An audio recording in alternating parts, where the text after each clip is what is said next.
దాదాపు 35 సంవత్సరాల క్రితం 'ఆదిత్య 369' సినిమా రిలీజ్ అయింది. అంటే ఇప్పుడున్న జనరేషన్ వాళ్ళెవ్వరు థియేటర్‌లో ఈ సినిమా చూసే అవకాశం లేదు గానీ, ఇప్పుడు ఈ జనరేషన్ వాళ్ళు థియేటర్‌లో చూసే అవకాశం వచ్చింది.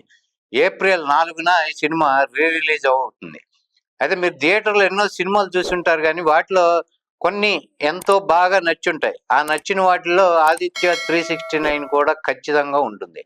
మీరు చూడకపోయినా మీ పిల్లలకి ఈ సినిమా చూపించాలి. ఎందుకు అంటే ఇందులో పిల్లలు తెలుసుకునే ఎలిమెంట్స్ చాలా ఉన్నాయి. తెలుగు భాష గురించి, తెలుగు రాజులు, కవులు, శ్రీకృష్ణదేవరాయల గురించి, తెనాలి రామకృష్ణ కవి గురించి, హిస్టరీ గురించి, అలాగే సైన్స్ గురించి, ఫ్యూచర్ గురించి, చిన్న పిల్లలు చేసే అల్లరి గురించి, కోహినూర్ వజ్రం గురించి, ఇలా పిల్లలు తెలుసుకోవాల్సిన ఎన్నో ఎలిమెంట్స్ ఉన్నాయి. ఈ జనరేషన్ పిల్లలకి ఈ సినిమా చూసే అదృష్టాన్ని పేరెంట్స్ కలిగించాలి. ఎన్నో సినిమాలు వస్తాయి, పోతూ ఉంటాయి. ప్రతి వీకెండ్ ఏదో సినిమా చూస్తూనే ఉంటారు. కానీ ఇలాంటి మంచి సినిమా మాత్రం ప్రతిసారి రాదు.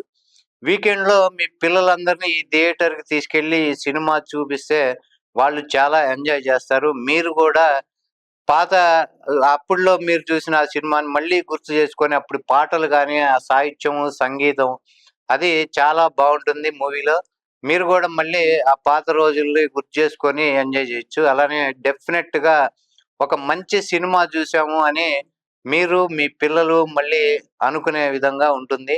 నందమూరి బాలకృష్ణ హీరోగా నటించిన సినిమాలో మోహిని హీరోయిన్‌గా నటించింది. అలానే బాలకృష్ణ అందులో శ్రీకృష్ణదేవరాయలుగా గూడా ఆయన పాత్ర ధరించడం, అందులో ఆయన హావభావాలు గాని అందులో మెప్పించడం జరిగింది. అలానే తెనాలి రామకృష్ణ కవిగా స్వర్గీయ చంద్రమోహన్ గారు నటించారు.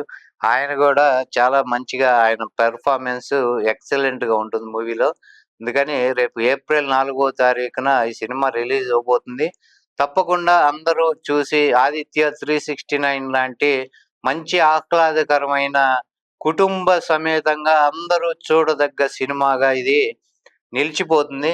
అప్పటికి, ఇప్పటికి ఈ సినిమా పాటలు గాని, సంగీతం గాని, మాటలు అందులో మన తెలుగు భాష ఉన్న తీయదనాన్ని గూడా ఈ సినిమాలో మనం చూడొచ్చు.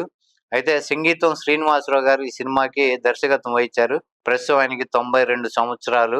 ఆయన ఎక్సలెంట్ డైరెక్టరు. ఈ సినిమాని మలిచిన తీరు గాని అది చాలా బావుంటుంది. తప్పకుండా ఈ సినిమా చూడాల్సిందిగా కోరుతున్నాను.